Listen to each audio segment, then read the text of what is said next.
السلام علیکم ورحمۃ اللہ وبرکاتہ.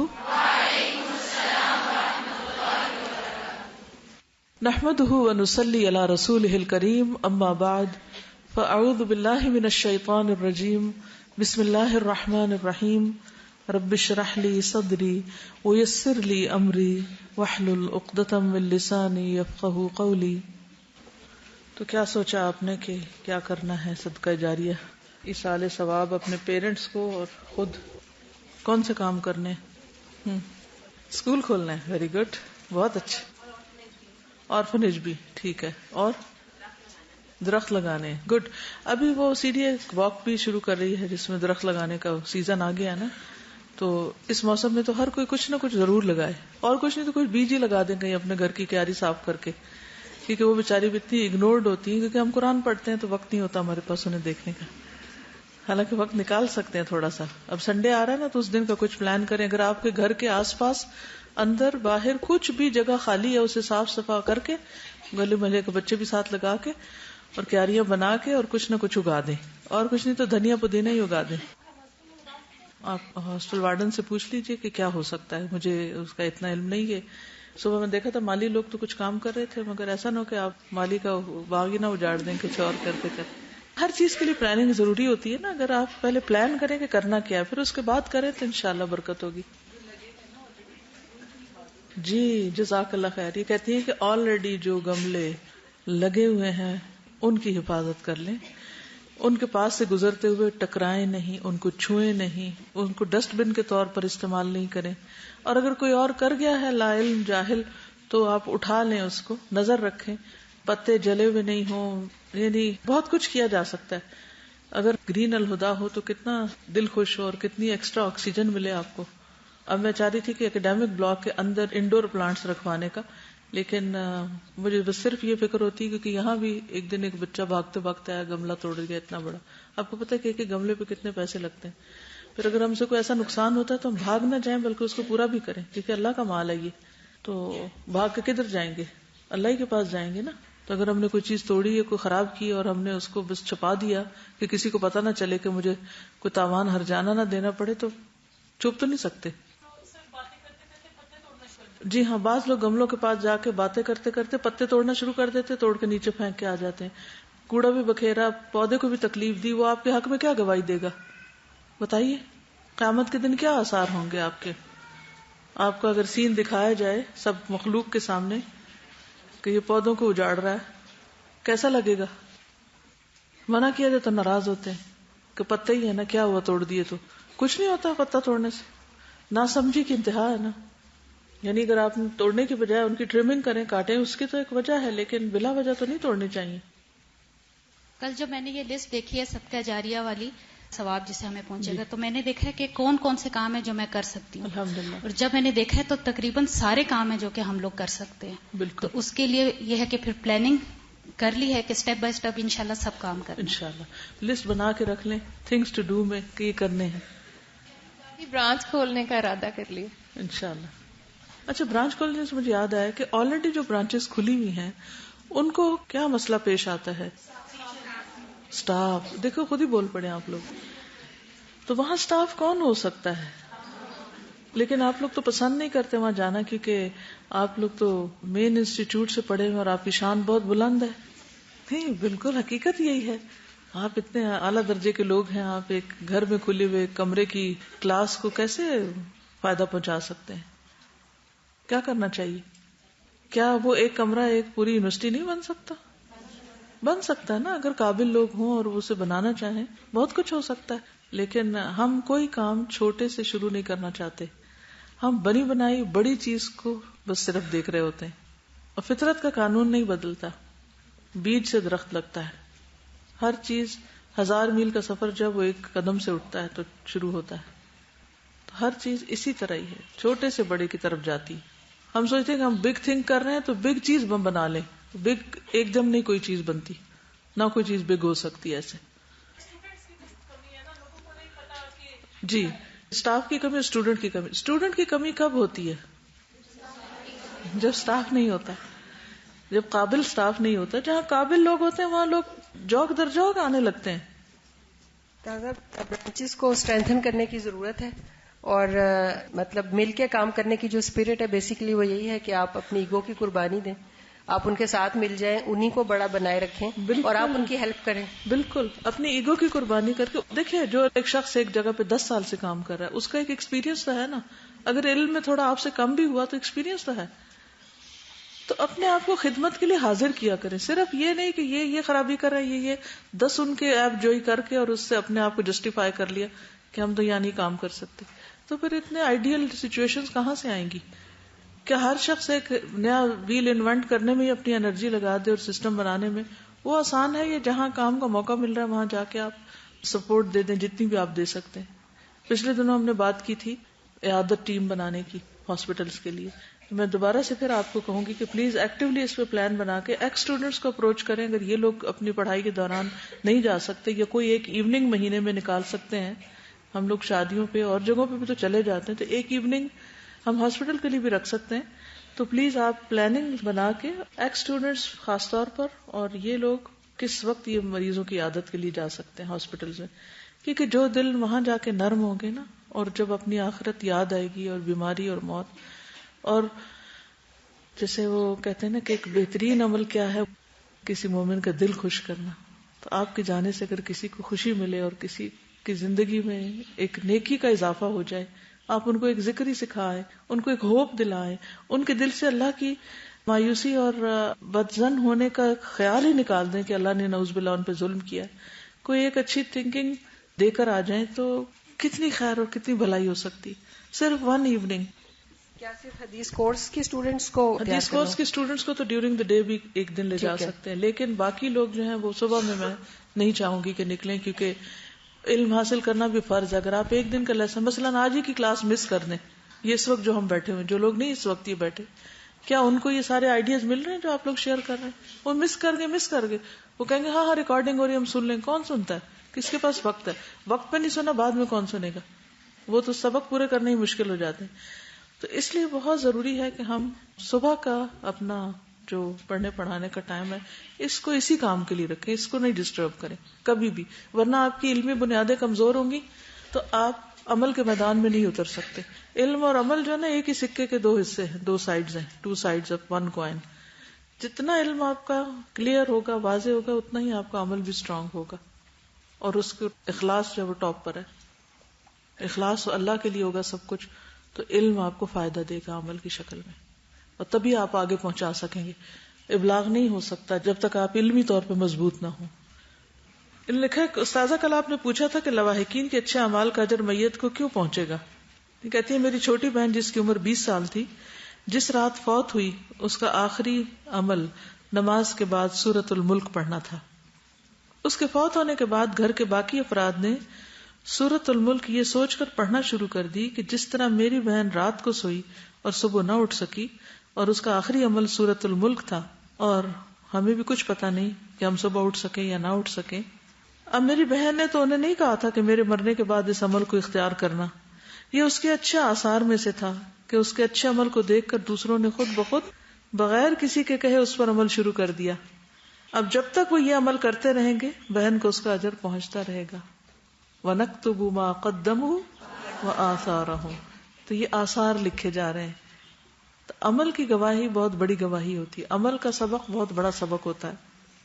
مرنے والا اپنے اچھے آثار چاہے وہ کسی بھی صورت میں ہو، اخلاق، معاملات، عبادات میں جہاں جہاں چھوڑ گیا، مرنے کے بعد برابر اس کو اس کا اجر ملتا رہے گا. میں سوچ رہی تھی کہ جس طرح میری بہن کے اچھے عمل سے لوگوں نے اچھا عمل اختیار کیا، اسی طرح جو لوگ اپنی زندگی میں برے اثرات چھوڑ کر جاتے ہیں لازمی طور پر لوگ ان کو اختیار کریں گے، اور مرنے کے بعد میت کو گناہ بھی برابر پہنچے گا. تو اس لیے بہت محتاط ہونے کی ضرورت ہے.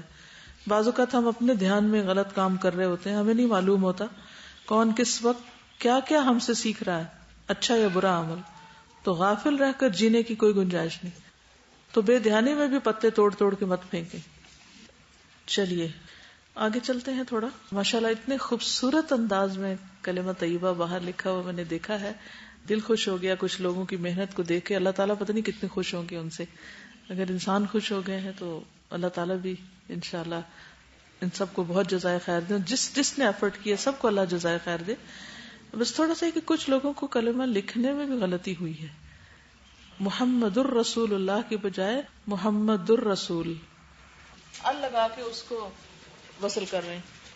بعض لوگوں نے کیا لکھا؟ محمد رسول اللہ، یعنی محمد دن بھی نہیں لکھا. کبھی رسول اللہ لکھتے ہیں، کبھی رسول اللہ لکھتے ہیں، دونوں ہی ٹھیک نہیں. رسول اللہ میں پھر کیا ہوتا ہے، ایک ہڈن میننگ یہ ہوتا ہے کہ یا محذوف ہوتا ہے، یعنی اے اللہ کے رسول پکار رہے ہیں ان کو، وہ بھی غلط ہے. اللہ کو پکارے، ان کو کیوں پکار رہے ہیں؟ اللہ کافی نہیں ہے پکارنے کے لیے. چلیے تو اپنی غلطیاں ٹھیک کر لیجئے اور دوبارہ لکھیے اور لکھ کے اپنے سامنے لگا لیجئے کہیں، اور دوسروں کو بھی صحیح لکھنا. پہلے آپ نے ایک ایکٹیویٹی کی تھی صحیح بولنا، اور اب صحیح لکھنا میں بھی سیکھ لیں. لا الہ الا اللہ پہ بات ہو رہی تھی تو ایک انٹرسٹنگ ریسرچ تھی اس پر. وہ یہ کہ جب ہم بات کرتے ہیں تو ہماری زبان ہمارے منہ کے مختلف حصوں کو ٹچ کرتی. آپ بولیں لا الہ الا اللہ، زبان کہاں ٹچ کی؟ لا الہ الا اللہ ایک ہی جگہ کو کتنی بار؟ 4 دفعہ. ٹھیک ہے. تو یہ ایریا جو ہے اس کے اندر کچھ یعنی کہ بہت حساس قسم کے ریسپٹرز ہیں. اگر آپ زبان پھیر کے دیکھیں تو ایک دم آپ کو اس میں کھجلی سی ہوگی. ایسے کریں، کھجلی ہوتی ہے نا. ٹھیک ہے. اب جب ہماری زبان 100 دفعہ مثلا پڑھو، 400 دفعہ اسی ایریا کو ٹچ کر رہی ہے، تو یہاں سٹیمولیٹ بھی ہے. یہ اصل علم تو اللہ ہی کے پاس ہے کہ وہ جا کے کس ایریا کو سٹیمولیٹ کرتا ہے، اور وہ سٹیمولیشن ہمارے کس کس حصے کے جسم کو فائدہ دیتی ہے، روحانی طور پر، جسمانی طور پر.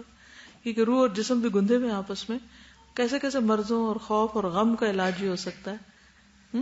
تو شعوری طور پر کبھی ہم نے اس پہ سوچا بھی نہیں نا کہ ہماری زبان کہاں ٹچ کر رہی ہے، کیونکہ ہم اتنے مصروف ہوتے ہیں بولنے میں کہ مخرج کو دیکھتے ہی نہیں. تو کہتے ہیں کہ زبان کی ہلکی سی جو جنبش ہوتی ہے یہاں، اس سے ریسپٹرز کام کرنے لگتے ہیں. اور یہ بات بھی پتہ چلی کہ جب ہمارے منہ میں کھانا ہوتا ہے تو انہی پوائنٹس پر پریشر کی بدولت کھانا نگلنے میں مدد ملتی ہے. نگلے ذرا ایسے ہی پوری زبان اوپر کے حصے کو پریس کر رہی ہوتی. تو کہتے ہیں کہ لفظ اللہ بولنے پر زبان کی نوک اوپر کے دانتوں کے پیچھے والے حصے میں تالو سے ہلکا سا ٹچ کرتی، جو کہ یہاں جھلی کے نیچے پائے جانے والے ریسپٹرز کو سٹیمولیٹ کرتی. ترمذی کی ایک حدیث کے مطابق بہترین ذکر لا الہ الا اللہ ہے. یہ کلمہ بولتے ہوئے ایک مخصوص حصہ 4 بار ٹچ ہوتا ہے، جو حیران کن طور پر ایک مخصوص ردم کے ساتھ ہوتا ہے. یعنی ایک تو ہوتا ہے نا مثلا بہت سی باتیں کریں تو اس وقت میں بول رہی ہوں، آپ دل میں کچھ بھی بولیں تو زبان ایک ہی حصے کو نہیں ٹچ کر رہی، مختلف باتیں کرتے ہو، مختلف، کبھی رائٹ کبھی لیفٹ کبھی پیچھے کبھی آگے. لیکن لا الہ الا اللہ جب کہتے ہیں تو کہیں اور ٹچ نہیں کرتی، ایک ہی حصے کو ٹکور رہی ہوتی ہے نا. اور پھر ایک مخصوص وقفے کے ساتھ لا الہ الا اللہ، ایک ردم ہے اس میں نا، اس کے ٹچ کرنے میں جو بیٹ ہے. تو اس سے یہ پتہ چلتا ہے کہ اللہ سبحانہ و تعالیٰ نے جو کچھ بھی ہمیں دیا اس سب میں ہمارے لیے خیر اور بھلائی ہے. وہ ہم نہیں جانتے، ہم جاہل ہیں، لیکن اس میں خیر ہی خیر ہے. تو ہمارا کام کیا ہے کہ جو ہمیں قرآن و سنت سے رہنمائی ملے اسے خوش دلی سے قبول کر کے وہ کرنا شروع کر دیں. اگر لا الہ الا اللہ بہترین ذکر ہے تو دن میں کتنی دفعہ کم از کم پڑھ لینا چاہیے؟ کم سے کم تو 100 دفعہ پڑھیں.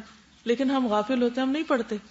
تو ہو سکتا ہے ہماری بہت سی بد اخلاقیوں اور خرابیوں کی اصلاح اسی ذکر کی بدولت ہو جائے.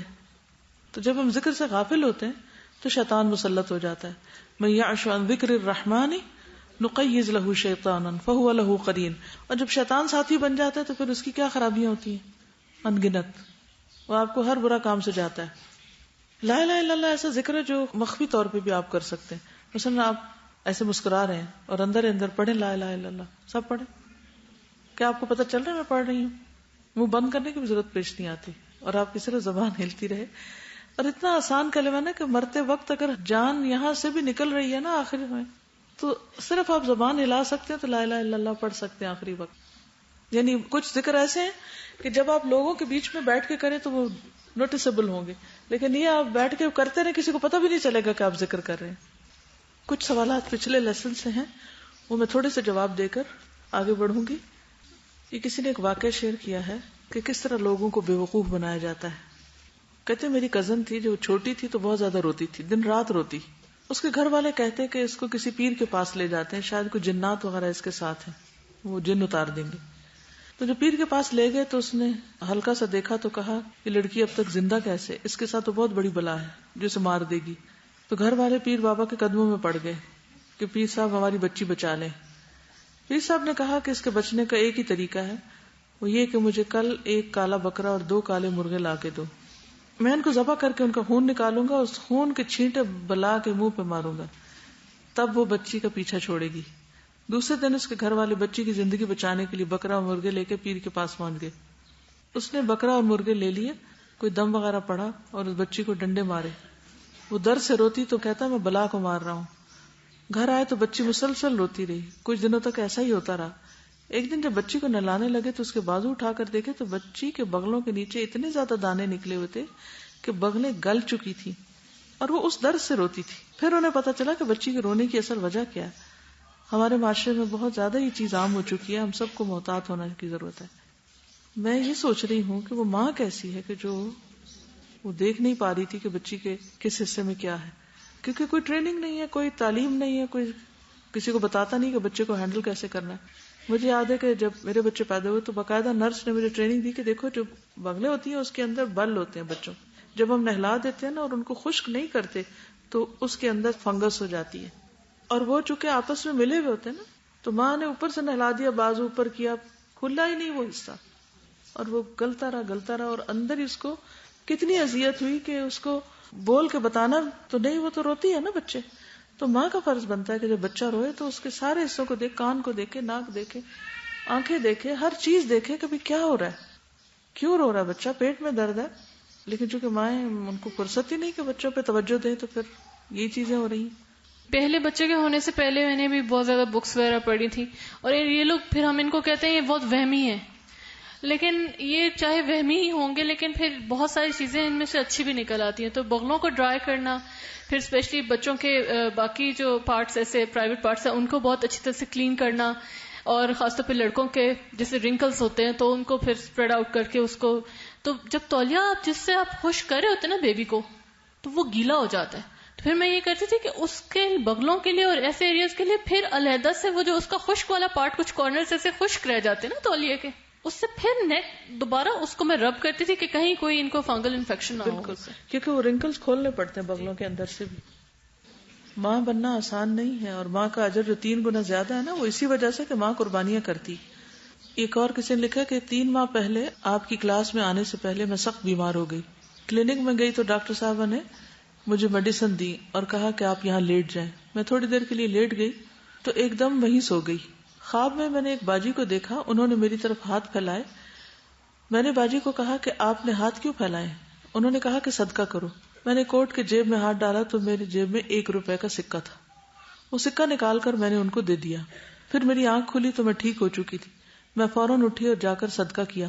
اس وقت مجھے احساس ہوا کہ یہ بیماری مجھ پر اس لیے آئی ہے کہ میں نے کافی دنوں سے صدقہ کرنا چھوڑ دیا تھا. اللہ نے مجھ پر بیماری بھیج کر مجھے بتایا کہ صدقہ کرو. اس کے بعد میں اب روزانہ صدقہ کرتی ہوں، چاہے 1 روپے کا سکہ ہی کیوں نہ ہو، کیونکہ اللہ تعالیٰ یہ نہیں دیکھتے کہ کتنے پیسے، وہ تو نیت کو دیکھتے ہیں. اور یہ حقیقت ہے نا، حدیث بھی ہے کہ داؤ مرضاکم بالصدقہ، اپنے مریضوں کا علاج صدقے کے ذریعے کرو. تو چاہے 1 روپیہ ہی ہو، انسان کو ہر روز نیت کے ساتھ شعوری طور پر کچھ نہ کچھ ضرور صدقہ کرنا چاہیے. چاہے کوئی کھانے کی چیز ہو، چاہے کوئی استعمال کی چیز ہو، چاہے پیسہ ہو، کچھ بھی. تو بیماریوں کا علاج صدقہ ہے، اور اس سے دلوں میں وسعت آتی ہے. جب دلوں میں وسعت آتی ہے تو انسان کی کیمسٹری ویسے ہی تبدیل ہو جاتی ہے. ورنہ دوسری طرف آپ دیکھیے کہ صدقہ جو ہے وہ بہت سی آفات اور بلاؤں سے بچاتا بھی. پچھلے دنوں کسی نے مجھے ایک لنک بھیجا کہ فلوریڈا میں ایک 36 سال کا شخص تھا، وہ بیڈ روم سمیت 20 فٹ گہرے گڑھے میں دھس گیا. کہتے کہ فلوریڈا کے کچھ علاقوں میں سنک ہولز ہیں، اور اس میں یہ ہے کہ ایک ایسا زون ہے کہ جس کے سنک ہولز کے اوپر اگر ایسی زمین ہے کہ اگر تھوڑا بھی کریک آئے تو وہ اندر سنک کر جاتے ہیں لوگ. یہ گڑھا 30 فٹ چوڑا 20 فٹ گہرا ہے. سرکاری اہلکاروں نے 100 فٹ چوڑا سیفٹی زون قائم کیا کیونکہ انہیں خطرہ ہے کہ گڑھا کے اوپر کا حصہ بڑا ہو رہا ہے. تو وہ جو شخص جو فوت ہوا ہے اس کے بھائی نے بتایا کہ جمعرات کی رات آدھی رات کو ایک زوردار آواز سنی گئی. اس کے ساتھ ہی اپنے بھائی کی چیخیں جو مدد کے لیے پکار رہا تھا، تو اس نے بھی بھائی کے پیچھے چھلانگ لگائی، لیکن بھائی نظر نہ آیا. کمرے کے فرش کی زمین نیچے دھستی جا رہی تھی اور میں اپنے بھائی کی چیخیں سن رہا تھا جو مدد کے لیے پکار رہا تھا. تو ریسکیو کا عملہ جو تھا اس نے بھائی کو تو کھینچ کے باہر نکال لیا کیونکہ وہ زمین کے نیچے اپنے بھائی کی تلاش میں تھا، لیکن بھائی جو دوسرا تھا اس کے میٹرس کا ایک حصہ نظر آ رہا تھا، لیکن کسی بھی قسم کے آلات سے وہ شخص جو زمین میں سنک ہوا کچھ بھی نہیں ملا. بتانے کا مقصد یہ کہ میں جب یہ واقعہ پڑھ رہی تھی تو مجھے یہ خیال آیا کہ جیسے رات کو ہم سورۃ الملک پڑھتے ہیں تو اس میں یہ آیت آتی ہے نا کہ أَأَمِنْتُمْ مَنْ فِي السَّمَاءِ أَن يُرْسِلَ عَلَيْكُمْ حَاصِبًا فَسَتَعْلَمُونَ كَيْفَ نَذِيرِ أَأَمِنْتُمْ مَنْ فِي السَّمَاءِ أَن يَخْسِفَ بِكُمُ الْأَرْضَ فَإِذَا هِيَ تَمُورُ کہ زمین تمہیں لے کے سنک کر جائے اور کانپنے لگے، ہر چیز میں زلزلہ آ جائے، تو تم کیا کر سکتے ہو؟ کبھی رات کو سوتے وقت ہم نے یہ سوچا؟ کبھی بھی نہیں سوچا. یہ تو جدید دنیا میں بہت ساری چیزیں نیوز میں آ جاتی ہیں اور وہ نیوز ہم تک پہنچ جاتی ہیں اور ہم پڑھ لیتے ہیں. بہت جگہوں پہ معلوم نہیں کیا کیا ہوتا ہوگا جو کسی دوسرے کو خبر بھی نہیں ہوتی، وہاں کوئی نیوز رپورٹر پہنچتا ہی نہیں. تو نیکسٹ ٹائم جب آپ سورۃ الملک پڑھیں تو رات کو یہ بھی سوچ لیں کہ نہیں پتا نیند میں سوتے ہوئے دوبارہ اٹھنے کی بات تو ہے ہی، یہ زمین بھی ہمیں سنبھالتی ہے یا نہیں. استاذہ اس میں ایک اور چیز جو ہے دھنسنے کی، جو حدیث میں آتا ہے نا کہ ایک شخص اترا رہا تھا پہن کر لباس اور وہ دھنستا چلا گیا اور قیامت تک دھنستا رہے گا. اس حوالے سے بھی بعض اوقات جیسے پارٹیز پہ اور ایسے موقعوں پر جب چال میں یہ خاص قسم کا اچھے لباس کے ساتھ ہو جاتے تو مجھے بہت ڈر لگتا ہے اس وقت. یعنی شوز، بیگ، کپڑے، ان سب کو پہن کے تو اپنے اندر دوبارہ جائزہ لیں کہ نیت میں کیا آ گیا ہے، کیونکہ فوراً چال پہ اثر آتا ہے انسان کے. گاؤنز بھی جنہوں نے بہت تھوڑا اسٹائلش طریقے سے پہنے ہوتے ہیں، اسکارف تھوڑا اسٹائلش طریقے سے لیا ہوتا ہے ان کی چال میں، اور جس نے سادے طریقے سے اسکارف ٹائی اپ کیا ہوا ہے اور سادے طریقے سے گاؤں میں، ان کی چال میں بہت فرق ہوتا ہے، ایکسپریشن میں فرق ہوتا ہے. ایکسپریشن، چال، ایکشنز، اشارے، ہر چیز میں فرق آ جاتا ہے. تو ہمیشہ انسان کو اللہ سے ڈرتے ہی رہنا چاہیے ہم سب کو. آپ لوگوں نے سوال کیا تھا کہ قبروں پہ بلڈنگ بنانا جائز نہیں تو نبی صلی اللہ علیہ وسلم کی قبر پر سبز گنبد کیوں ہے؟ بات یہ ہے کہ یہ عمل نہ صحابہ کا ہے نہ تابعین کا، یہ بہت بعد میں ترکوں نے بنایا. لیکن جیسے 2 دروازے تھے نا کعبہ کے پہلے، تو آپ نے یہ چاہا بھی کہ اس کو واپس اپنی اصل پہ لے آیا جائے کعبے کو، لیکن کس وجہ سے نہیں اس کو لایا گیا؟ فتنے کے ڈر سے روک دیا. آپ کا کیا خیال ہے کہ اگر آج کوئی بھی اس کو اپنی اصل پہ واپس لانا چاہے تو لوگ اس کو ہضم کر لیں گے؟ اصل میں یہ تھا کہ نور الدین زنگی جو تھا اس نے خواب دیکھا تھا کہ کچھ لوگ نبی صلی اللہ علیہ وسلم کی قبر تک انڈر گراؤنڈ پہنچنا چاہتے ہیں. تو پھر وہ وہاں مشورے سے انہوں نے دیوار بنائی تھی قبر کے آس پاس، اور پھر علامت کے طور پہ گنبد بنایا گیا تھا کہ اس کے نیچے ہے روزہ، تاکہ سب لوگوں کو معلوم ہو. کسی نے لکھا کہ میرے دادا کی قبر میں کسی نے آلو دفنا دیے جس کی وجہ سے گیدڑوں نے اس کو تباہ کر دیا، کہ ایسی صورت میں قبر پختہ کی جا سکتی. بات یہ ہے کہ آلو نکال دیے جائیں، قبر درست کر دی جائے.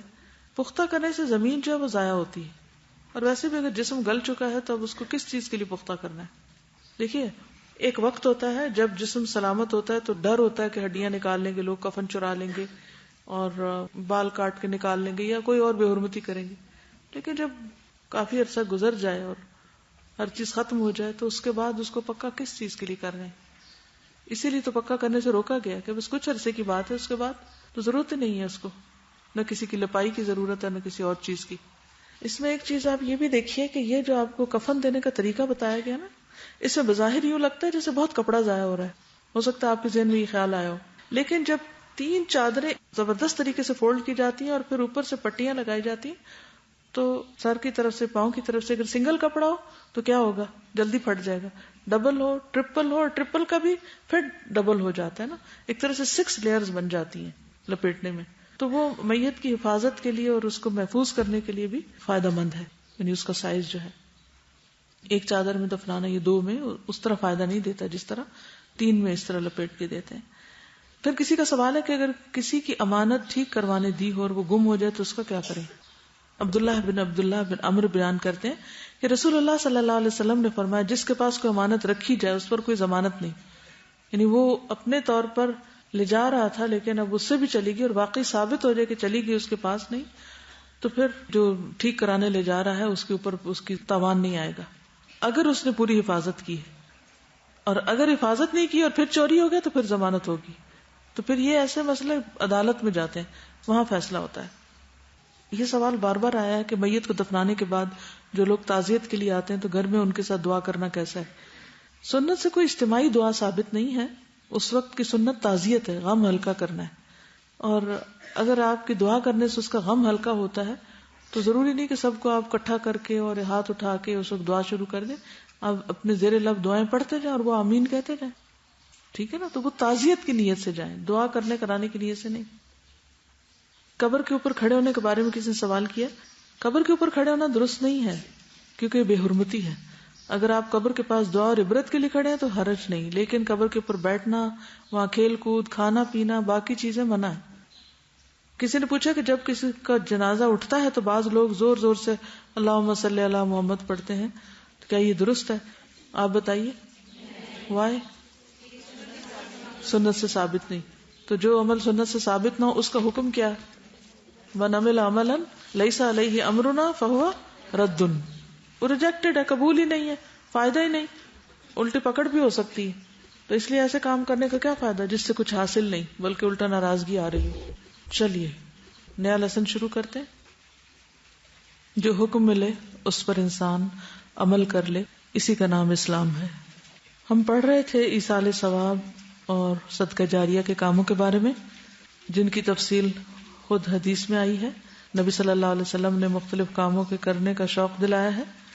اسی طرح میت اپنی فوتگی سے پہلے اپنے مال میں سے 1/3 کی جو وصیت کرتی، جس میں وہ فی سبیل اللہ اس مال کو خرچ کرنے کے لیے اگر وصیت کرتی ہے، یا پھر کسی بھی طرح کا اگر 1/3 نہیں اس سے کم بھی ہے، کوئی چھوٹی سی چیز بھی ہے، تو لواحقین کی ذمہ داری ہے کہ وہ اس وصیت کو پورا کریں. اس میں ایک اور چیز، میت اپنے گھر کو اللہ کی راہ میں استعمال کرنے کی اگر وصیت کرے تو اس وصیت کو بھی پورا کرنا چاہیے. اور اس سلسلے میں ہمارے پاس کیا دلیل ہے؟ عبداللہ بن عباس کا وہ طرز عمل جو وہ اپنی خالہ میمونہ کے گھر جا کر ان کی وصیت کے مطابق جمعے کی نماز کے بعد بیٹھ کر لوگوں کے سوالات کے جوابات دیا کرتے تھے، اس پر عمل کرنا ہے. یعنی ان کی خالہ نے فوت ہونے سے پہلے کیا کہا کہ میرا یہ گھر اس کام کے لیے استعمال کرو، تو بعد میں جو لوگ آئیں ان کا فرض بنتا ہے کہ وہ اس وصیت کو پورا کریں، یا جن کے لیے انہوں نے وصیت کی. تو اس سے پتہ چلتا ہے کہ صدقہ جاریہ کی ایک شکل وقف بھی ہے. اوقاف کا لفظ آپ نے سنا ہوگا. اب وقف کیا ہے؟ عبداللہ ابن عمر نے روایت کیا کہ سیدنا عمر رضی اللہ عنہ نے رسول اللہ صلی اللہ علیہ وسلم کے زمانے میں اپنے ایک مال کو وقف کر دیا. وہ کھجور کا ایک باغ تھا. عمر نے عرض کیا، یا رسول اللہ، مجھے ایک عمدہ مال حاصل ہوا ہے، میں چاہتا ہوں اس کو صدقہ کر دوں. آپ نے فرمایا، تم چاہو تو اصل جائیداد کو روک رکھو اور اس کا فائدہ خیرات کر دو، نہ وہ بکے نہ ہبہ ہو سکے نہ میراث ہو، البتہ اس کا پھل اللہ کی راہ میں خرچ ہو. تو عمر رضی اللہ عنہ نے اس کو اللہ کی راہ میں اس طرح وقف کیا کہ اس کی آمدنی فی سبیل اللہ غلاموں کے آزاد کرانے، محتاجوں اور مہمانوں کی خدمت اور مسافروں اور قرابت داروں پر صرف کی جانے لگی، اور فرمایا جو اس کا انتظام کرے وہ اس میں سے دستور کے مطابق کھایا کرے اور اپنے دوست کو بھی کھلائے، مگر دولت مندی کے لیے اس میں سے جمع نہ کرے. کتنی خوبصورت بات ہے. یعنی یہ بھی صدقہ جاریہ کی ایک قسم ہے کہ آپ اپنے گھر کو پورے کا پورا کسی کو نہ دے دیں بلکہ کیا کریں؟ وقف کر دیں. وقف کا مطلب یہ ہے کہ آپ اس پر یہ بین لگا دیں کہ یہ کوئی بیچے گا نہیں، کوئی ذاتی استعمال میں نہیں لائے گا، کوئی آگے کسی کو ہبہ نہیں کر سکتا، اس کا صدقہ نہیں کیا جا سکتا، اس کو میراث میں تقسیم نہیں کیا جا سکتا. یہ فی سبیل اللہ کاموں میں خرچ کیا جائے گا. دو شکلیں، ایک تو یہ کہ اس کے اندر کوئی کام شروع ہو جائے، اور دوسرے یہ ہے کہ اس کی جو آمدنی ہے اس سے بہت سے اور پروجیکٹس چلائے جائیں. تو ڈیپینڈ کرتا ہے نا کہ جگہ کیسی ہے. مجھے اچھی طرح یاد ہے کہ جب ایفیٹ کی بلڈنگ بن رہی تھی تو اس وقت ہماری ایک بہن ہے، انہوں نے جو ابھی الہدا بنا نہیں تھا اس سے پہلے جو ویکلی کلاسز ہوتی تھی اس میں وہ آتی تھی، تو ان کے بچے نہیں تھے اپنے، تو انہوں نے اپنے 1/3 میں اپنا ایک گھر G6 میں تھا وہ دیا کہ وہاں کلاسز شروع کریں. ہمارے لیے وہاں جا کر اس کو مینج کرنا بہت مشکل تھا کیونکہ ابھی تو ایک چھوٹا سا گروپ نکلا تھا، پتہ ہی نہیں تھا کہ لوگ کہاں کہاں تک جا کے کچھ کر سکتے ہیں. تو اس لیے ہم نے ان کو مشورہ دیا کہ اس کو بیچ کر اس کا پیسہ اس بلڈنگ میں لگا دیں. تو انہوں نے پھر ایفیٹ کی بلڈنگ کی تعمیر میں وہ پیسہ لگایا تھا. اب آپ دیکھیں کہ جب میں اس خاص راستے سے گزرتی ہوں تو ہمیشہ مجھے وہ یاد آتی ہیں کہ اس بلڈنگ میں ان کو پیسہ لگا ہوا ہے. اسی طرح پنڈی میں کسی نے کہا کہ ہمارا گھر اللہ کے کام کے لیے استعمال کریں، تو اس کو بھی ہم نے کہا کہ فی الحال ہماری زیادہ ضرورت اس جگہ کی تعمیر ہے، تو ان کا بھی وہاں لگا ہوا ہے. اب کچھ عرصہ پہلے تک جب ہم وہاں کلاسز لیتے تھے تو دن رات قرآن کی آوازیں وہاں گونج رہی ہوتی. تو یہ لوگ مجھے جنہوں نے بالکل ابتدائی دور میں فالسابقون السابقون، جب یہ سب کچھ پھیلا نہیں تھا، نہ کسی کو پتا تھا کہ یہ کتنا پھیلے گا، اس وقت اپنا مال لگایا، ایک طرح سے وقف کیا.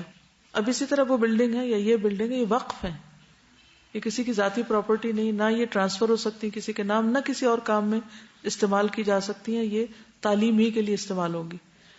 تو اس کو وقف کہتے ہیں کہ وہ پراپرٹی چاہے کسی کی ذاتی ہو لیکن وہ اچھے کام کے لیے دے دے کہ اس کے اندر اچھا کام ہو، یا پھر اس کی جو آمدنی ہے اس سے اچھے کام کیے جائیں. تو ہر شخص اپنی اپنی سہولت کے مطابق سوچ سکتا ہے. مثلا اگر کوئی زرعی باغ ہے، زرعی کا کیا مطلب ہے؟ کراپس ہیں. اگر اچھا، عام طور پر خواتین اپنا حصہ نہیں لیتی کیونکہ بھائی نہیں لینے دیتے، یہ ناراض ہو جاتے ہیں. اب وہ کڑتی بھی رہتی ہیں اور لیتی بھی نہیں، نہ لینا نہ دینا. تو آپ یہ ایک صورت کر سکتے ہیں کہ آپ انہیں کیا رکھیں اپنے پاس ہی، لیکن اس کی جو سالانہ آمدنی ہوگی وہ میرے مرنے کے بعد آپ اس کو اسی طرح ان کاموں میں لگائیں گے.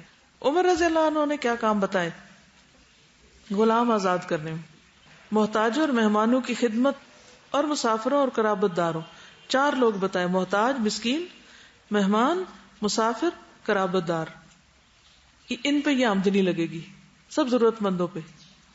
اور فرمایا جو اس کا انتظام کرے. کس کا؟ اس باغ کا.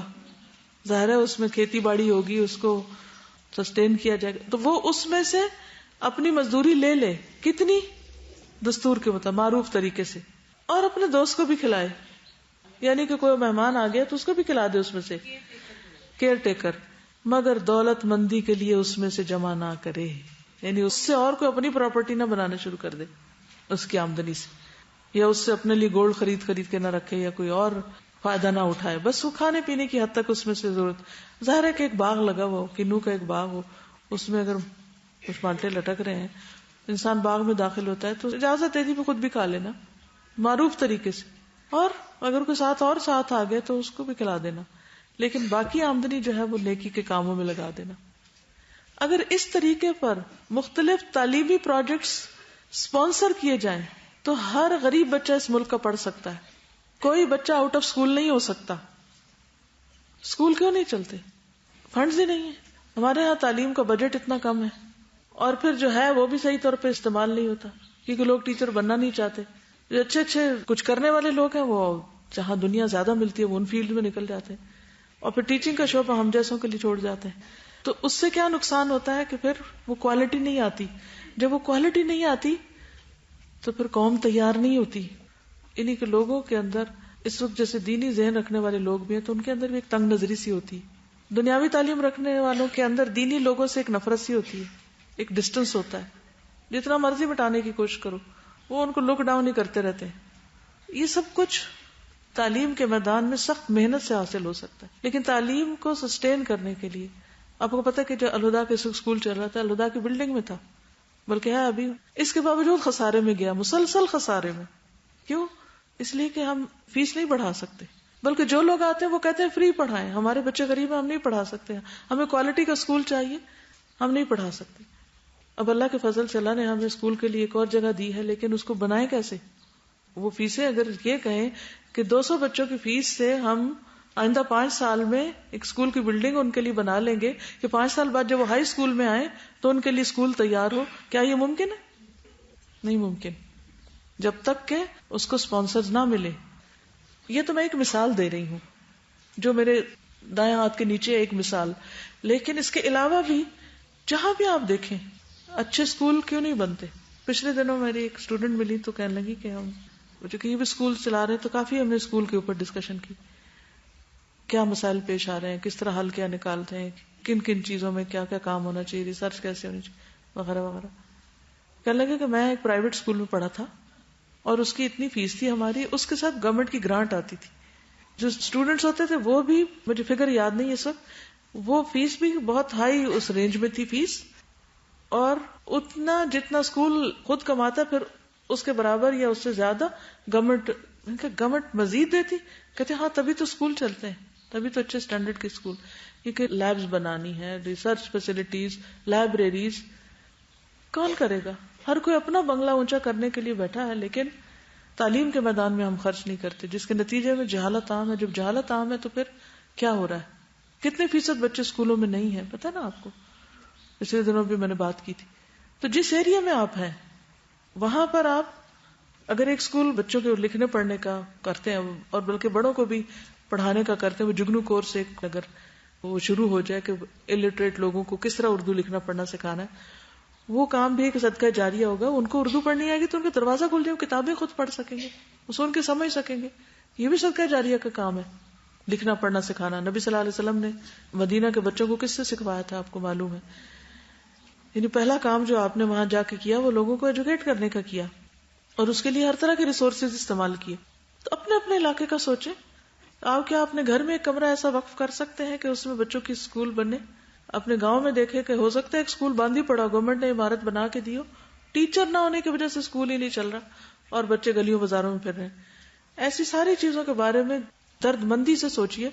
خود کر سکتے خود کیجئے، خود نہیں کر سکتے اوروں کو موٹیویٹ کیجئے اور لوگوں کو پڑھنے کی طرف لائیے تاکہ گلی بازار میں پھرنے والے بچے اسکول میں آ جائیں. اور الحمدللہ یہاں بھی بہت سے لوگ اس کے لیے کوشش کر رہے ہیں. وہ اپنے کانوکیشن پہ دیکھا ہوگا کہ کس طرح غریب بچوں کے لیے اسکول اور ان کے لیے جو فیسلٹیز ہیں وہ الحمدللہ استعمال ہو رہی ہیں کہ تعلیم حاصل کریں.